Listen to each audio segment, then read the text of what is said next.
Ladies and gentlemen, this is your captain speaking. Welcome on board our vessel to Mars. Boarding is completed as all systems are set, and we're sure that we don't take the coronavirus to outer space. Thanks for your cooperation, by the way. We are ready to launch. First rule, don't panic.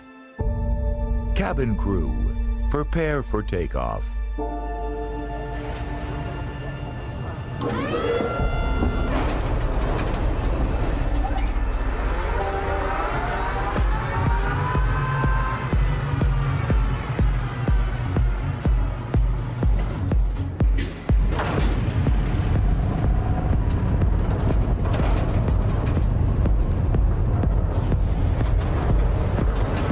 Seconds till liftoff. T-minus 15 seconds. Falcon 9 is configured for flight. 10, 9, 8, 7, 6, 5, 4, 3, 2, 1, 0. Ignition. Liftoff.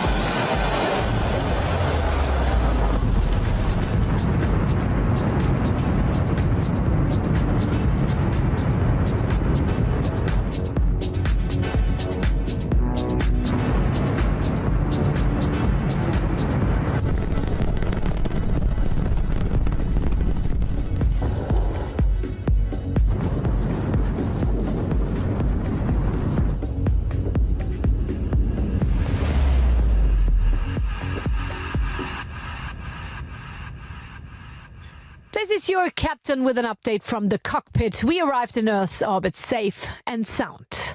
Let me please especially welcome one very special passenger, an extraordinary visionary, a multi-talented engineer, a super smart entrepreneur, and not at least the man who made this mission to Mars possible. Please give a very warm welcome to Mr. Elon Musk.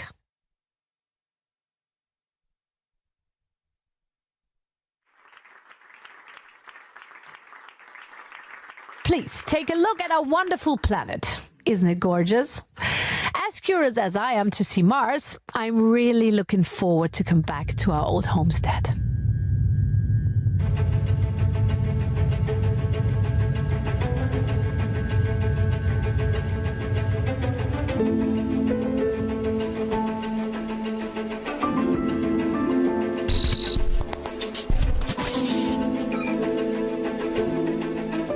South Africa in the 70s. A boy from Pretoria facing childhood problems.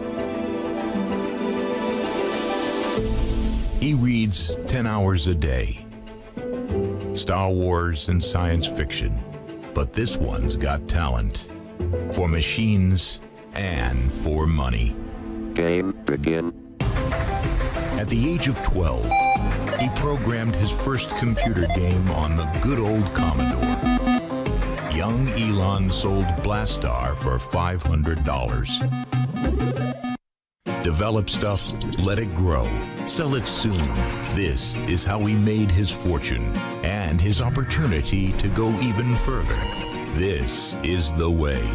One sentence he never wanted to hear. You're in the Army now. So he got himself a passport, moved to Canada, leaving the South African apartheid regime behind. He was 16 years old. After some time in Kingston, he left Canada, went to Pennsylvania, got his bachelor, and then moved south. Stanford University, Palo Alto, where all the Silicon dreams were about to come true. Elon was one of those who founded the legend of the Valley. With $2,000, a car and a computer, and nothing more, he and his brother Kimball founded Zip2, a company that provided and licensed online city guide software to newspapers. 4 years later, he sold it to Compaq for $307 million. Quite a story, but just the start. A typical story of those times. Develop and invest. Find allies. Merge. Disrupt. The rise of PayPal. his first vision of making things easier for people using the digitization. Elon Musk helped to change the financial industry forever. PayPal was sold for $1.5 billion to eBay. Elon held 11.7% of the shares. A big winner in the big game. Money that he uses to make the world a better place. He attacks on the world's best settled market, the automotive industry. We created Tesla to make a difference in the world. Tesla. Disruption at its best. Not everything worked out perfect. Oh my God, well. But his long breath proved him right. He is pushing all his competitors forward. He is expanding. He leads technology. He leads infrastructure and logistics. And if necessary, he works and sleeps at the factory. And he is ein Berliner. Soon, very soon. We've decided to put the Tesla Gigafactory Europe in the Berlin area. Yeah. That's the news. And Tesla is just on the cutting edge of an idea. Autonomous driving is born. So for us, being a little startup, we had to start off with a car that was in low production and necessarily expensive. Their idea of an electric car is something that doesn't look good, isn't fast, doesn't have high performance. We wanted to break the mold of all of that. That's what we sought to achieve. Saving time for important things. Saving time for stuff that is fun. Well, it is fun to drive a Tesla. But on an endless motorway, even riding gets tiring. It's human. We're bored very soon. Let the car drive and get some food for the brain while it does the work. And last but not least, fuel it with energy that is not harmful to the planet.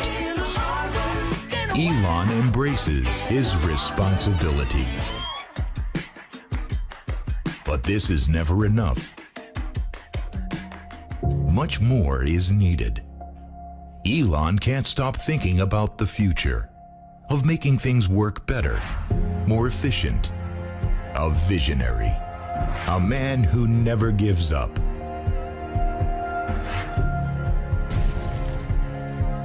Although there would have been a few moments when giving up would have been a more than plausible option. He reaches out for the stars. The real ones. The stars shining bright at night in the sky. You see them both light up? He is a superstar. And still the kid who loves sci-fi. SpaceX is not only a business. It's not a hobby. It's a passion. Elon is CEO and its first spaceship designer. It is all rocket science, really. Many laughed at him. NASA with its billions. The Russians with their ruthless and dead serious ambitions. The whole goal of SpaceX was improve space exploration technology, and that's helping make humanity a spacefaring civilization. He transported Americans to the ISS. 3, 2, 1. Ignition. Liftoff. The Falcon 9 and Crew Dragon. Go NASA. Go SpaceX. Godspeed. Spot a dog. Private economy is more effective and sustainable than state economy. Crew Dragon is a gentle slap in the face for over-the-top institutional rocketeers. The Russians took it personal. Elon Musk must not be quoted by them. Too successful. Russia. Some things never change. Can one man change the world? Yeah, sure. Elon Musk did it, and he doesn't stop there. And I think that's one of the things that, makes people excited about the future. And we want the things that are in science fiction novels and movies not to be science fiction forever. We want them to be real one day. What if one could help handicapped people by connecting the body with machines to reconnect neural disorders? Hey, Presto, Neuralink. What if we could get rid of traffic on our city streets? Dig a deep, long tunnel beneath them and shoot the cars from one side of the town to the other.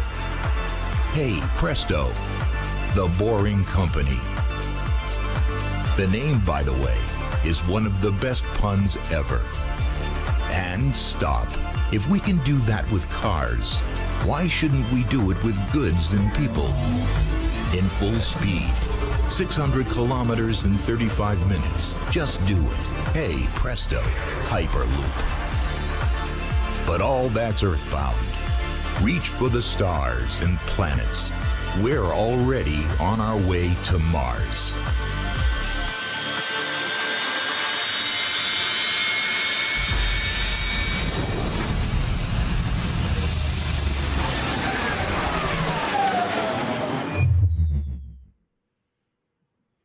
This is your captain speaking. Well, rather gasping.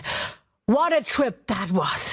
And it's not over yet. Let's hear it from the man himself. I'd kindly ask you now, Elon, to come on stage and join Axel Springer CEO Matthias Döpfner for a little chat.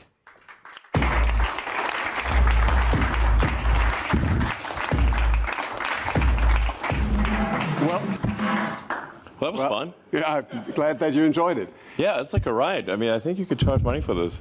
This was great. I mean, yeah, it's really makes a difference to have this two screens and the angle change. It's like, that felt great, like Disney ride. Elon, apart from this special trip to Mars this evening, when do you think realistically human beings will land on Mars for the first time? I feel fairly confident about 6 years from now. So the Mars, Earth-Mars synchronization occurs roughly every 26 months.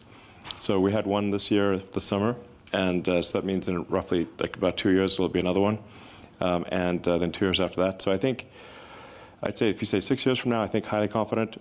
If we get lucky, maybe 4 years, and then we want to try to send an uncrewed vehicle there in 2 years. When will your first trip to orbit will take place? I don't know, possibly in 2 or 3 years. I'm mostly concerned with developing the technology that can enable a lot of people to go to Mars and make life multiplanetary, have a base on the moon, a city on Mars. And I think it's important that we strive to have a self-sustaining city on Mars as soon as possible. I mean, I'm optimistic about the future on Earth, but it's important to have life insurance for life as a whole.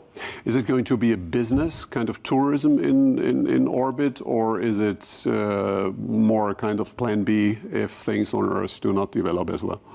It's not exactly a plan B. It's more that I think there's two aspects to this. One is that we want to have a future that is inspiring and exciting. And what are the things that you find inspiring and exciting about the future? And I think a future where we are a spacefaring civilization and out there among the stars, I think every kid gets excited about that. You don't even need to teach them. They just get it. It's like instinctive. And so it's very important for us to have reasons to be excited about life. Like when you wake up in the morning, it can't just be about problems. It's okay.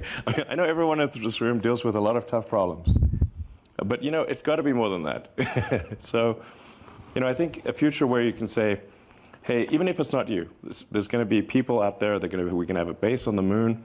We're going to have a city on Mars. Maybe go further, moons of Jupiter and everything. I think that's a very exciting future, and I think most people do. And you seriously want to be buried on Mars? Just not on impact.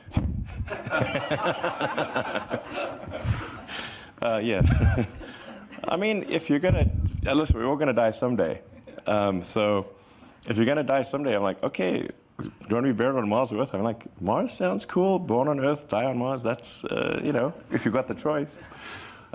2 years ago, I had a conversation with Jack Ma, and we spoke about Jeff Bezos' plans with regard to orbit, and he said, well, let's Jeff Bezos take care for the orbit, I take care for the Earth. You seem to take care for both? Yeah, basically Tesla is about trying to make sure things are good for the future on Earth, and then SpaceX is about good future beyond Earth, basically. And so obviously we have to have sustainable energy, both consumption and production of energy. So like Tesla does solar panels and batteries. I think that's one of the key ways to have sustainable energy generation. And also the batteries are useful for wind power. So, and then you need to consume it via, you consume the electricity, so electric vehicles. You know, I think I look at these things like say, okay, if you look back from the future and say, what's the fundamental good of Tesla, I would say it's probably should be assessed as by how many years did Tesla accelerate the advent of sustainable energy? Like that's like I would measure the goodness of Tesla in that way. And then for SpaceX, it's like, okay, to what degree did we improve the probability of humanity being a spacefaring civilization? I remember very well the year 2014 when we were hosting the Gold Steering Wheel here at Axel Springer, and you got the award for Lifetime Achievement. And I was sitting in the first row with the then very successful and famous CEO of a very big German car company, and I asked him while you were on stage, isn't this guy dangerous for you? I mean, this looks really serious. He said, oh no, don't worry. First of all, the whole idea of electric driving, it's never going to be a mass market. Sure. Second, these guys, heard that a lot. These guys in Silicon Valley, they have no clue about engineering, about building really beautiful and great cars, so we don't have to worry. By then, Tesla's market cap was 23 billion. Today it's 536 billion US dollars. The market cap of VW then was 86, and today it's 77. And you could, you are with Tesla 2.5 times bigger than BMW, VW, and Daimler. I even said the stock is too high. I mean, what am I supposed to do? You know, like, have you ever considered to buy? The stock is too high a long time, like when it was like at $800 pre-split. And they don't listen to me, but you know, I tell you, and the SEC complained again. I mean, like, you know. Is it a serious option to buy one of the incumbents, one of the big car companies for you? Well, I think we're definitely not going to launch a hostile takeover. So I suppose if there was someone... But a friendly one. If somebody said, hey, we think it would be a good idea to merge with Tesla, we'd certainly have that conversation. But, you know, we don't want to, you know, be a hostile takeover sort of situation. Did you feel a lot of complacency these days that the incumbents then let you feel that you are, I mean, the kind of hopeless disruptor, but they know how to do it, or were they very polite and nice with you? Do you mean back then or no? Back then? Oh, no. Today everybody's super nice. I would not say they were super, no. Yeah, they were difficult to characterize their response as super nice. They used a lot of adjectives. I don't think any of them were positive. So, we really tried hard to convince a lot of companies. Honestly, I was in so many panels, but they generally was, generally the sentiment that was expressed that you mentioned earlier, that was pretty much universal, especially. Back in, say, 2008 or 2007, like when we first unveiled the Roadster in 2007, I mean, it was just basically, they just said, well, you're basically a bunch of fools. Well, I mean, generally they would say like, well, starting a car company is crazy, you're going to lose all your money. I was like, I think I probably will lose all my money, I agree. It wasn't like I thought it would be successful. I thought we had maybe a 10% chance of success. So then people would say, it's going to fail and you're going to lose everything. I was like, yeah, probably true. Yeah. What else is new? A couple of years ago, we saw each other in America, and a guy asks you on a panel when autonomous driving will be approved. And you said, I do not care so much when it's going to be approved. I care more when human beings in cars will be forbidden. And then the guy said, well, that's really unrealistic. It's never going to happen in cars. People want to do something actively. And then you said, well, 100 years ago, nobody could imagine elevator without a lift boy. Today, nobody could imagine a lift with a lift boy. Yeah. So when is autonomous driving really going to happen, and when are you able to do it, and when is it going to be approved? Okay, just between us. Yeah, it's a very discreet circle here. Yeah. So, well, first of all, I'm not against people driving, to be clear.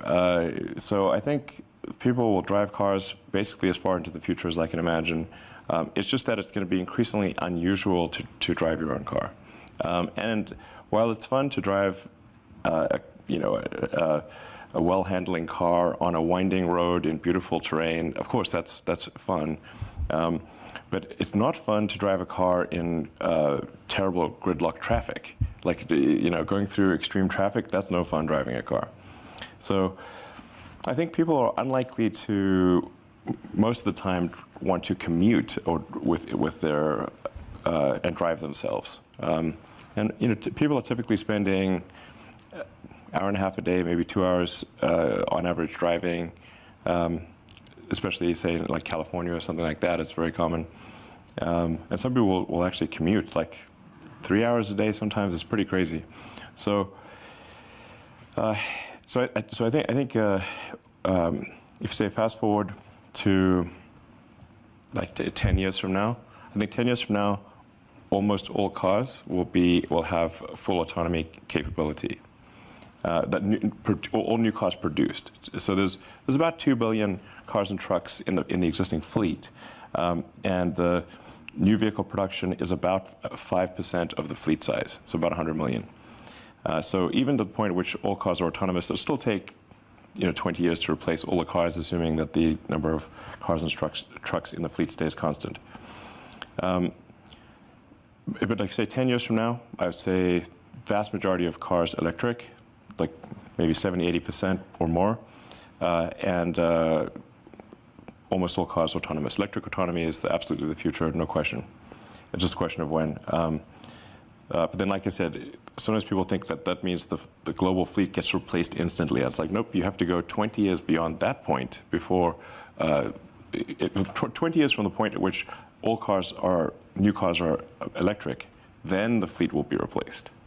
This is just an important, it's not like, sometimes people are used to like mobile phones and that kind of thing. It's like 2-year or 3-year replacement rate, but cars are a much more expensive asset, a longer life.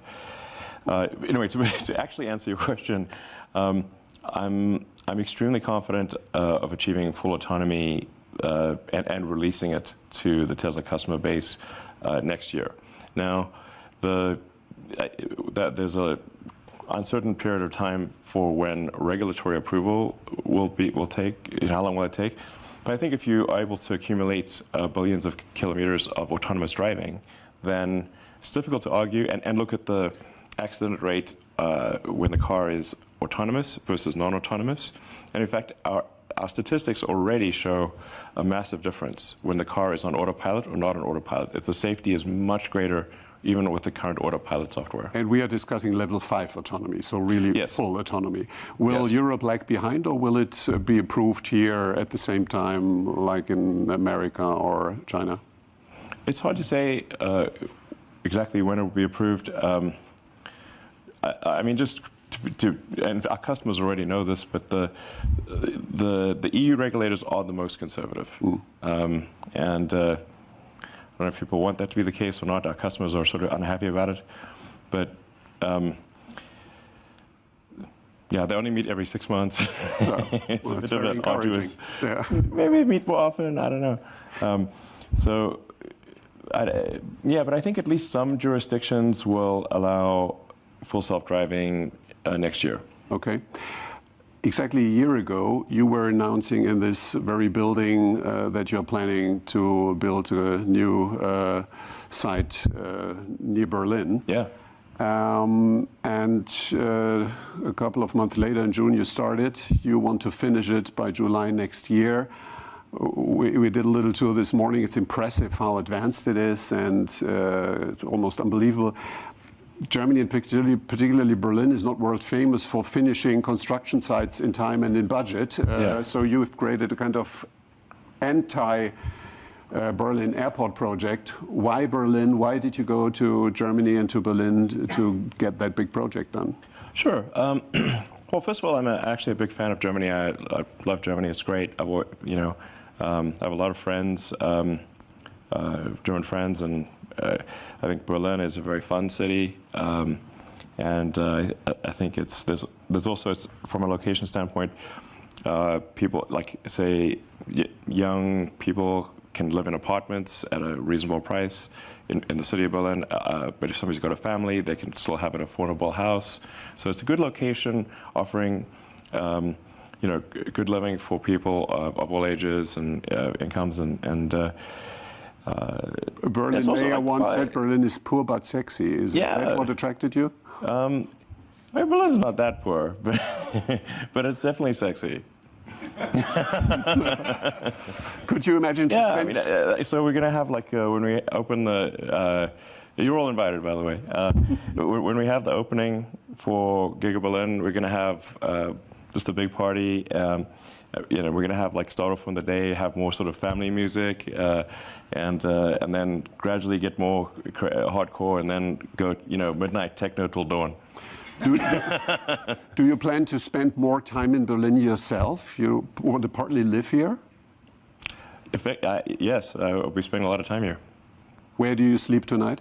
Tonight's in the factory. In the factory, not in a hotel? Well, technically in a conference room in the factory, but yeah. You sleep in a conference room in the not finished factory tonight? Yeah, it gives me a good feel for what's going on. Alone, or? Yeah, I assume so. It's an invitation. Yeah. Okay. Elon, you have so many projects. It's not only Tesla or SpaceX, it's Neuralink, it's the Boring Company, so many things. And when we discussed last time, I asked you, what is the most important project or the most important topic for you to deal with in the foreseeable future? And you said that is truly the role that AI is going to play in our society. Could you explain why, and why that is a big opportunity, but also seems to worry you?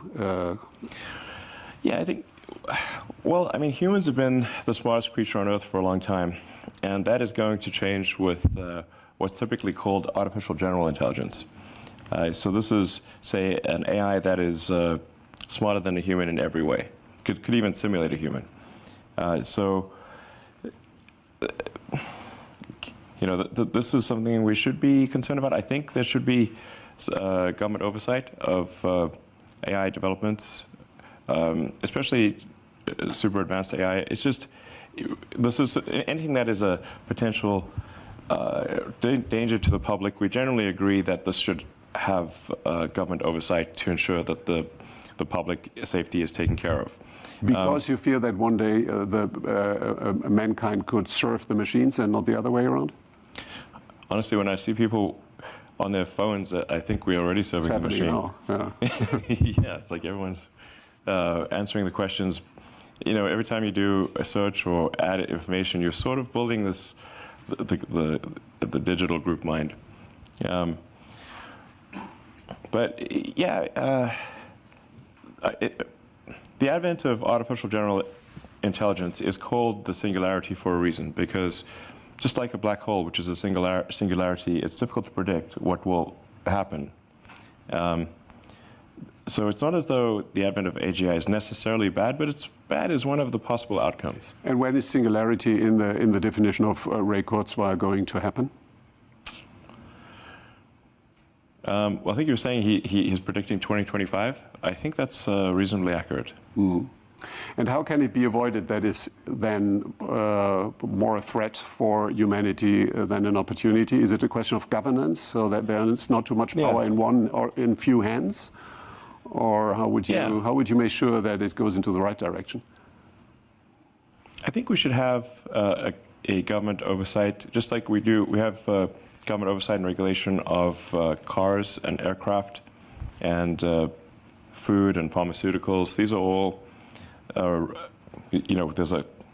are regulators that oversee these developments to ensure public safety. And I think digital superintelligence would also be potentially a public safety risk.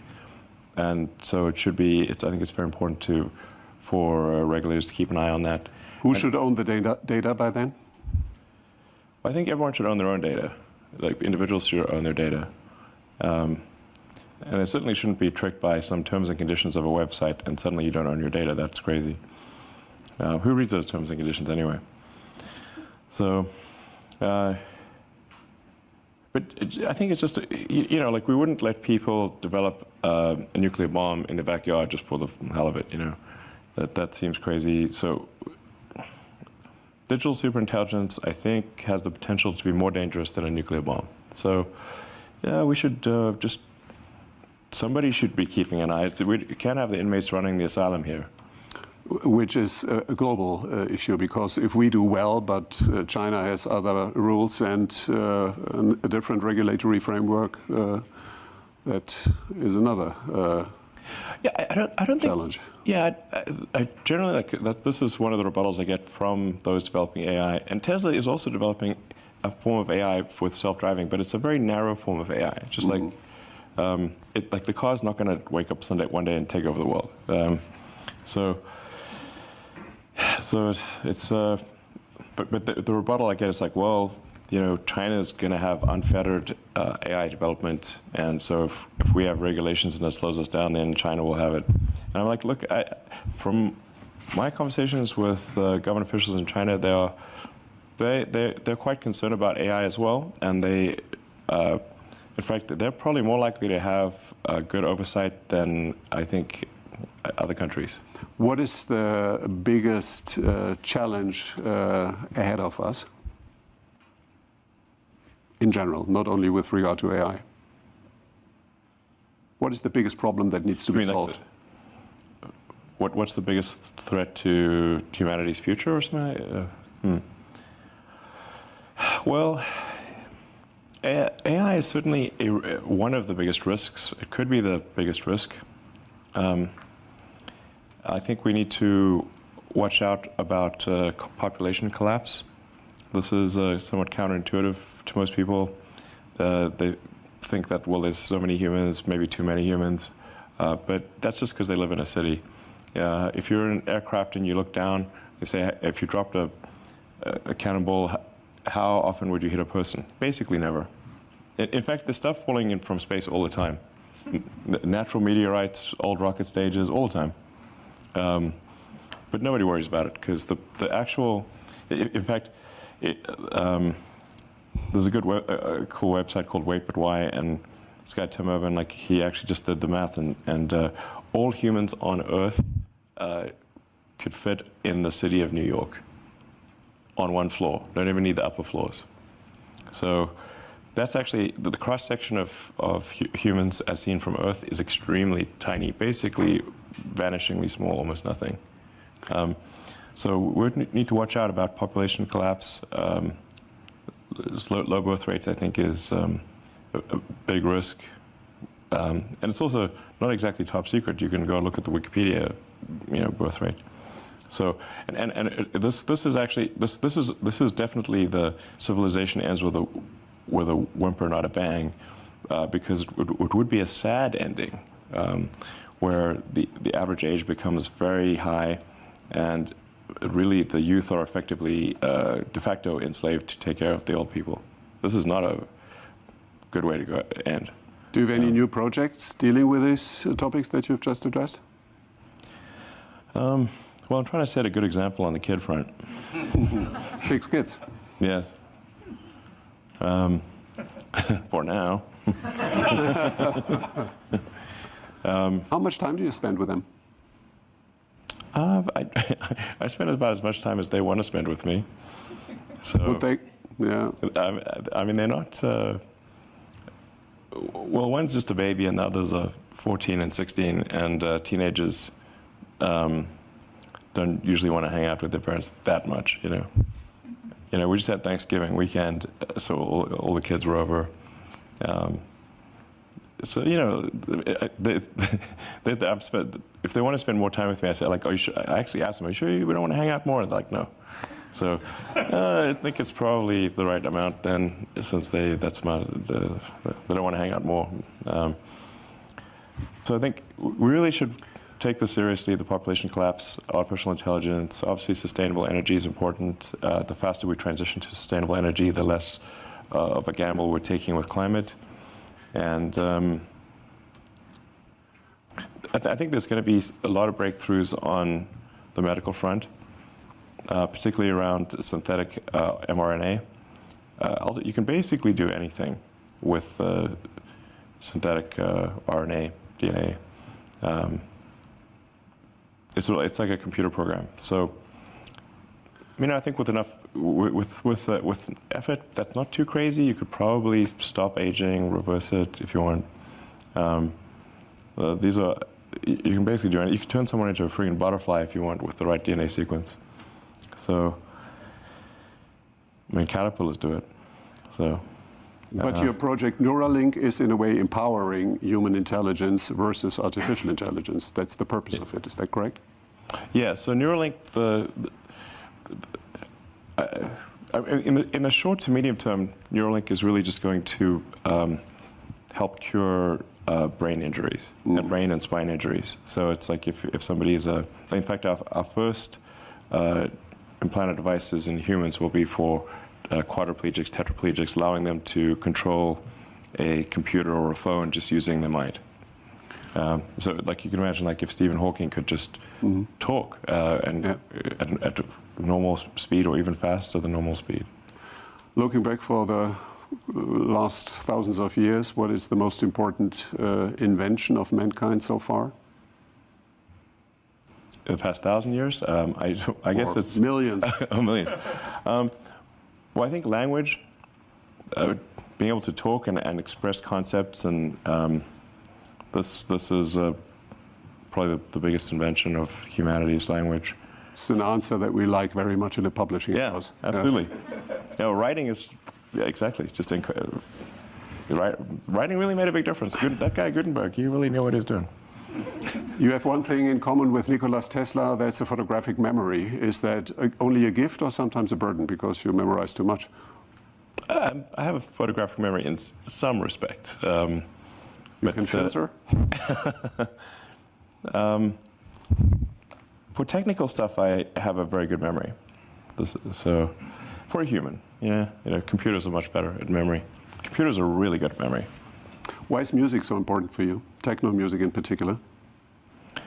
Well, it's pretty fun. I think it's, you want to, feel maximum human, And so I think when people have like sort of a rave and good music, it can be like, hey, maximum human, You want to really feel, it's like, boom, like where it really gets you to feel, And I think that, having fun with friends and, just crazy dancing is fun. Perhaps your love for techno music is the secret reason why you are building big projects in Berlin. Honestly, it's a significant factor. Okay, Elon, last question. You celebrated your 30th birthday with a masked ball in Venice. 40th birthday, I was told you had a fight with a samurai sword fighter. What is your plan for your 50th birthday next year? Well, so my 40th birthday was in Venice. It was technically a post-apocalyptic masked ball. Because after the apocalypse, how much clothing do you really have? It's probably going to be a little ragged, a little burnt. No plans for the 50th? Yeah, 50th. The half-century party. I'll have to think of something. Usually go with some kind of crazy theme. The party where I ended up wrestling with the world champion sumo wrestler, which by the way also caused me to burst a disc in my neck. So, 5 minutes of glory for 5 years of pain. That really hurt. So that party was Victorian Japanese steampunk. So that was cool. I have to think of something for the half-century party. You have a little time to think. I mean, hey, about being it. on Earth for a half-century, that's like, hey, I'm still alive. Wow, cool. Okay, Elon, one very last question. When I asked you what is the meaning of life during a dinner, 42. you said after a while, well, probably this wonderful French cheese. Could you please explain? Well, I was just saying that you want to take a moment to appreciate things in life and the sensations. Food's incredible, and there's just so many good things that you can experience. Some of them cost nothing, really. Have a walk in nature or just a nice meal, and it's like, wow, that's pretty great, And we should take a moment to appreciate these little things, the big things, the things that move your heart. I think that's probably the meaning of life, as close a definition as I can think. Thank you very much, Elon. All right.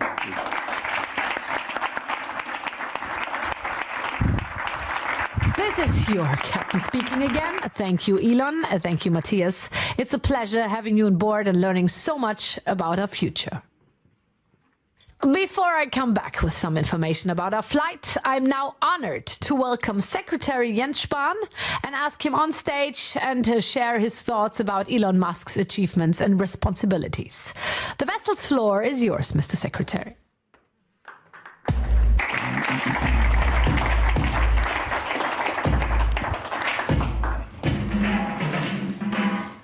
So, a wonderful evening to all of you. An evening between the struggles on Earth and the vision towards Mars. And regarding Earth, we are meeting here today in a very special time. We are experiencing the worst pandemics since the Spanish flu. For roughly 10 months, now governments, but above all citizens worldwide, have been combating the virus and its consequences. People are experiencing a great deal of suffering, hardship, and sacrifice. Yet today, at the beginning of December, we also have a reason for optimism. We can be very optimistic that we will have an effective vaccine against the new virus faster than ever before in human history. With a vaccine, we can finally hope to have a tool that will help us beat the virus. It is true that some people have misgivings about vaccination to the point of rejecting it at all costs. This is an attitude I find very difficult to understand. It was only vaccination that first made it possible for humankind to liberate itself from many of the fatal diseases that had plagued our ancestors for centuries. Plagues that had led to fear and superstition and were an obstacle to progress. Vaccination is progress. And today, that word, progress, is for many synonymous with one name, that of Elon Musk.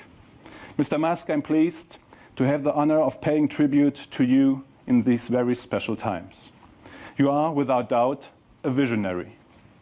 The name Musk stands for ideas that were often far ahead of their time. Paying online with PayPal, electromobility and sustainable energy with Tesla. And not seldom does the name Musk also represent ideas that, at first glance, might seem a little crazy. The Hyperloop project is one of those, the vision that persons and goods can be accelerated in the double tube to speeds of up to 1,200 kilometers per hour. This also includes connecting the human brain to a computer, the subject of Neuralinks just discussed, Neuralinks research since 2016. And of course, private space travel with SpaceX is also an integral part of the mission. Thanks to Elon Musk, seemingly crazy ideas become reality. Elon Musk has realized the most powerful thing we as human beings possess is our ideas. Tesla's ability to rise to become the world's most valuable car manufacturer was not primarily the result of its sales figures. Tesla's worth is a reflection of an idea, a vision. An idea that allows many people to have faith in progress, in a better future. It is supported, of course, by business expertise. Elon Musk is building his newest gigafactory in Brandenburg on Mark land. Many Germans associate Brandenburg with the poet Theodor Fontane, who once walked the sands of the Mark. Fontane wrote, "Between arrogance and humility lies a third trait that is part of life and that, simply put, is courage." Should you not yet know Fontane, by the way, for your Douglas Adams non-digital bookshelf, I hope there is one Fontane. Should you not yet know him, Mr. Musk, I think that fits you quite well, because courage you most certainly have. At the same time, your choice of Germany as the location for your factory is hardly only a question of courage, but just as much the result of keen calculation. Germany is a country of automobile pioneers. Karl and Bertha Benz, Rudolf Diesel, Gottlieb Daimler, Ferdinand Porsche. The list of achievements by Germans or made in Germany is long. Mr. Musk, you know that Germany still possesses great innovative strengths today, many well-trained, creative people, and a solid infrastructure. Great conditions for courageous entrepreneurship for tomorrow's innovators and pioneers. In the meantime, you probably also recognize the word Bürokratie in German.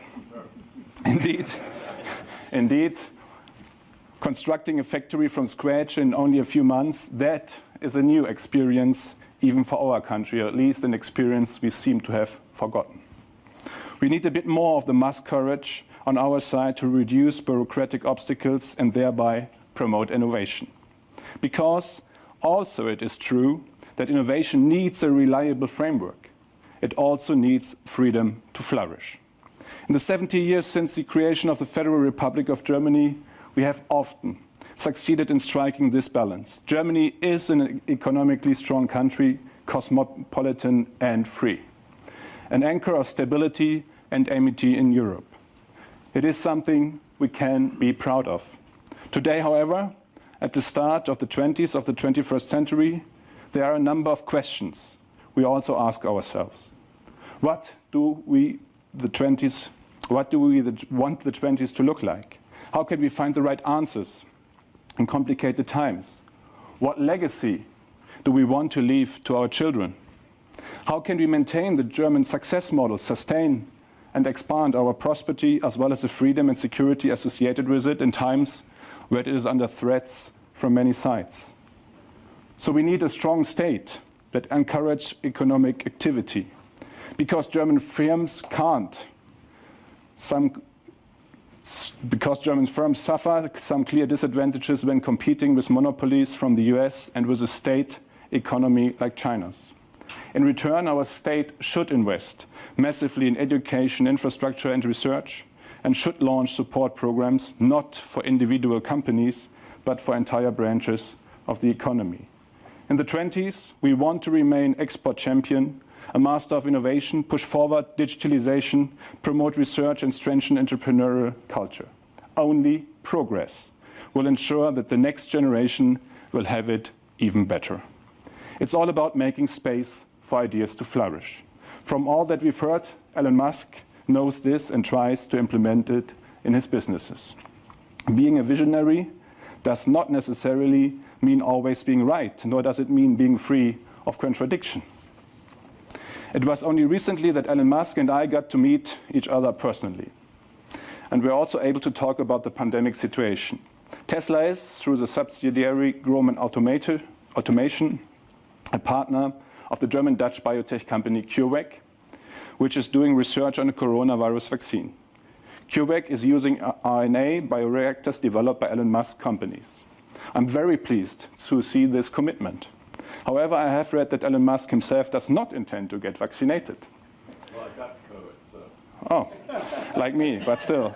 I also know that Elon Musk takes a critical view of many of the measures that we as governments are taking to control the pandemic and to protect our citizens.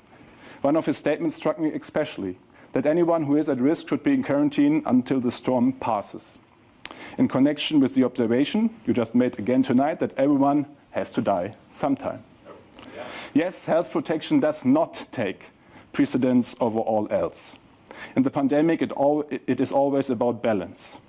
No matter how we act or do not act, harm will occur. We must therefore strike a balance. As Minister of Health, I think it is only right for us to weight the health protection very highly. I, for one, would have great difficulty doing otherwise. At the same time, it is legitimate to demand a different weighting. Such debates are an indispensable part of our free societies. And it is important that we are not implacable in these discussions. But we listen to each other and are willing to assume, at least sometimes, that the other one might have a point, or that their arguments could be valid. Debates that deteriorate into moralizing seldom reflect reality in all its diversity. So it would be highly unfair to imply that Elon Musk might care too little. Through his private foundation, Elon Musk funds research into renewable energy, space travel, child health, education in mathematics, computer science, natural science, technology, as well as safe AI.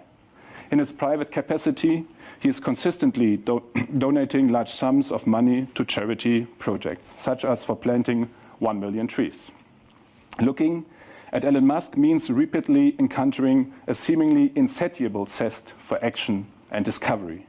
The many articles about the supposedly declining innovative power of our Western world and societies then just seems to be worlds away. In such instances, Elon Musk stands in the limelight. He is the spearhead of an entire generation of courageous entrepreneurs and bold scientists. People who believe in the power of ideas and that progress is possible, in spite of resistance and setbacks. This gives us courage. Despite the great challenges that we as humans are currently facing, we are living in a time of great opportunity.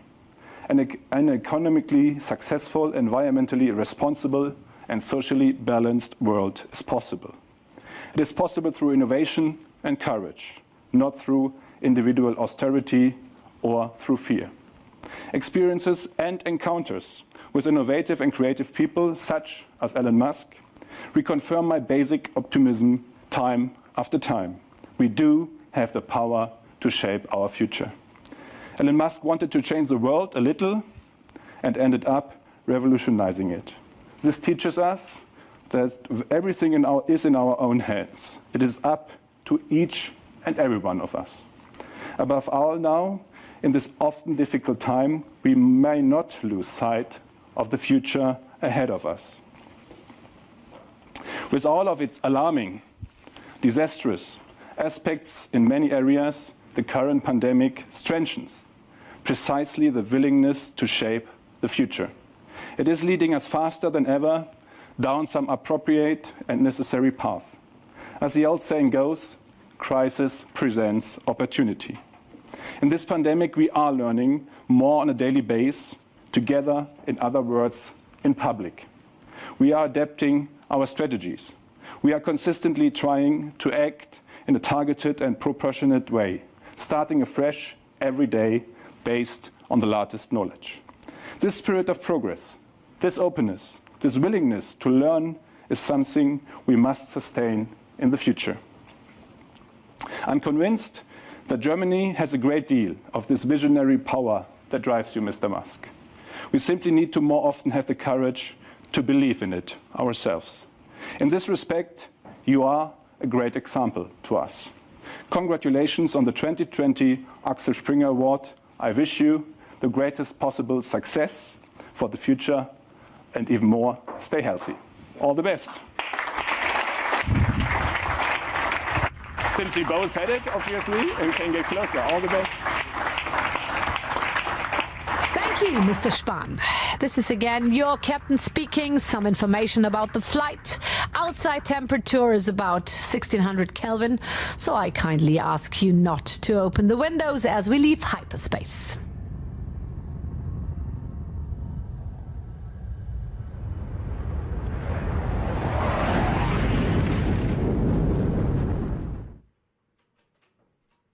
Welcome to Mars orbit. We will reach our final destination, Mars surface, in the scheduled time. The temperature will be between 0 degrees Celsius and minus 100 degrees Celsius. So, first rule, don't panic. Please excuse me, I just got the information that we have a special delivery right now, right here. This is rather unusual, but please, let me check.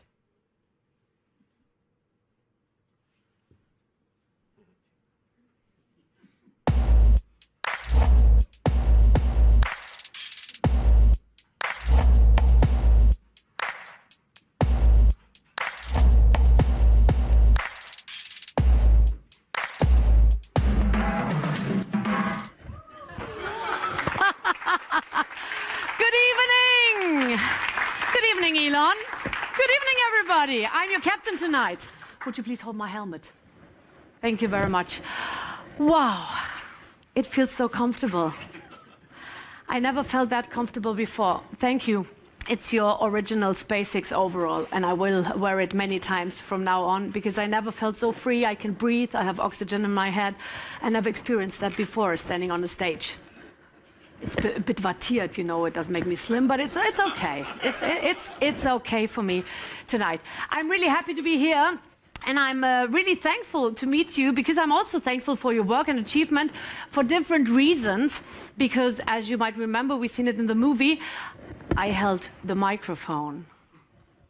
I was the one, it was my hand holding the microphone when you announced that you're gonna build Tesla here in Berlin-Brandenburg. And so, thanks to you, I made it in every German news show. And not me, but parts of me made it into every German news show, which made me really famous. My hands are now one of the most famous hands we have in Germany. And my hands are holding your present now.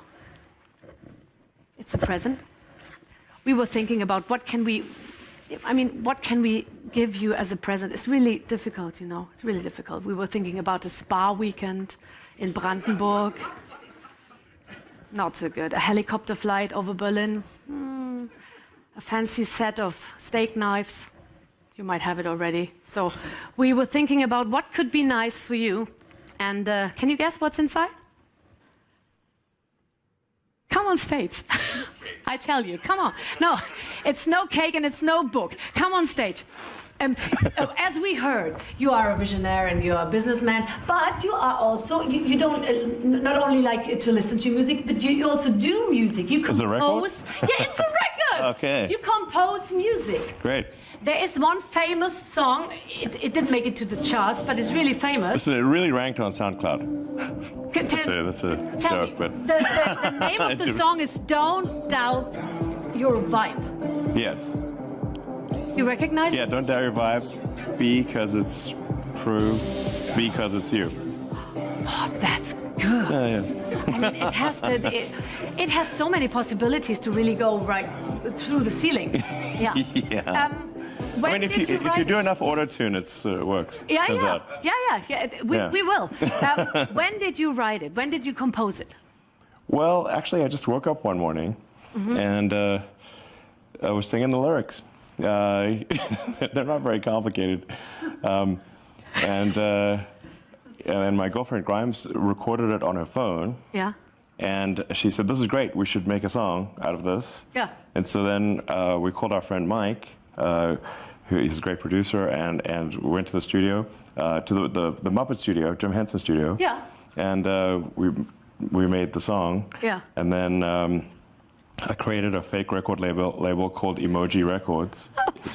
Emoji. Within a minute, yeah. Like emo gangsta, like that. And on SoundCloud, and then I uploaded it to SoundCloud, and that's how it went.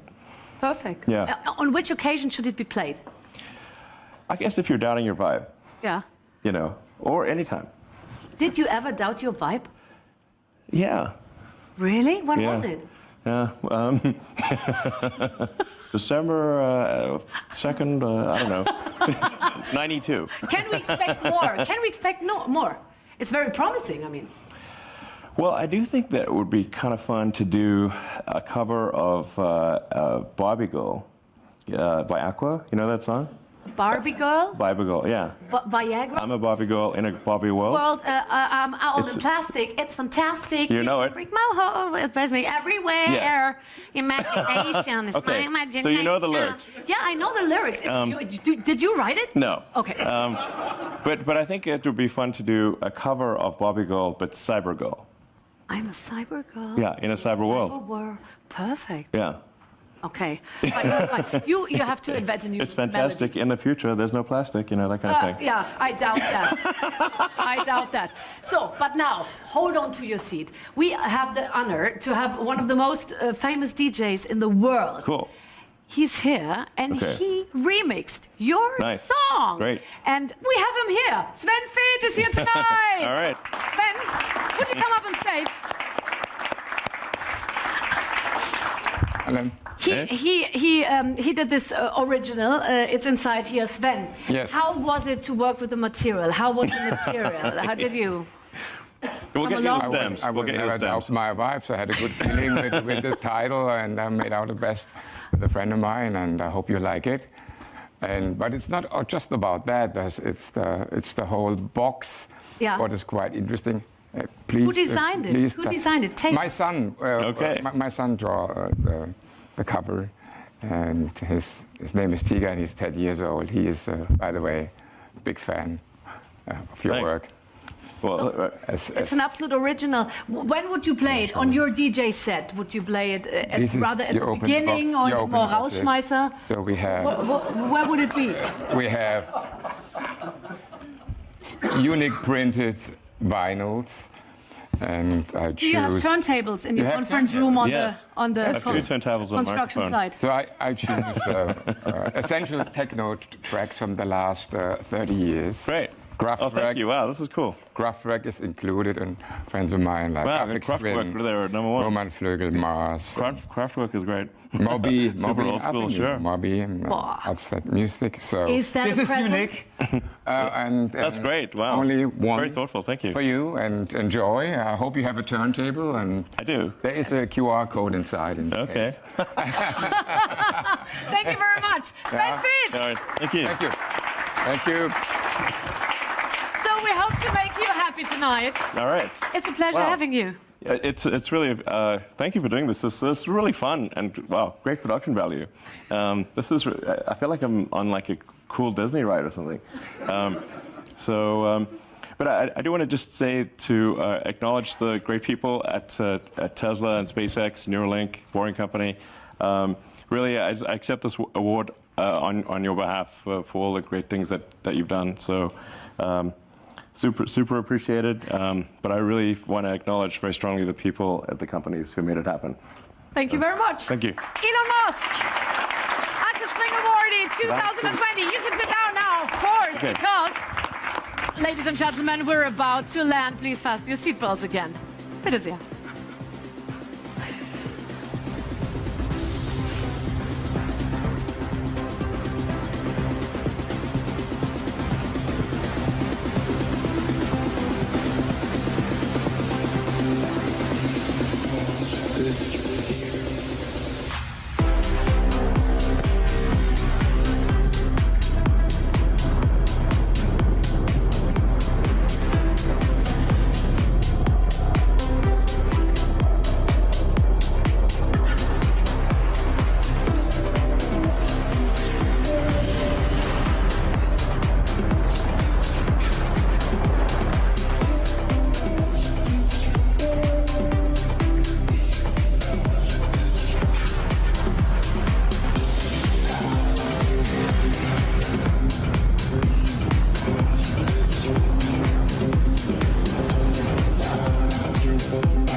Welcome on Mars. We just landed after this, exhausting and exciting and surprising and wonderful journey.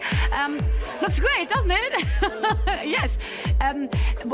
You can follow now our assistants or Mr. Döpfner. He's the tallest guy here. Just walk after him, and we have a little refreshment for you. And you don't even have to choose between salty and sweet, or ham or cheese. You can take both tonight, which is just great. Just have a nice evening and enjoy. Good night. Thank you, Elon.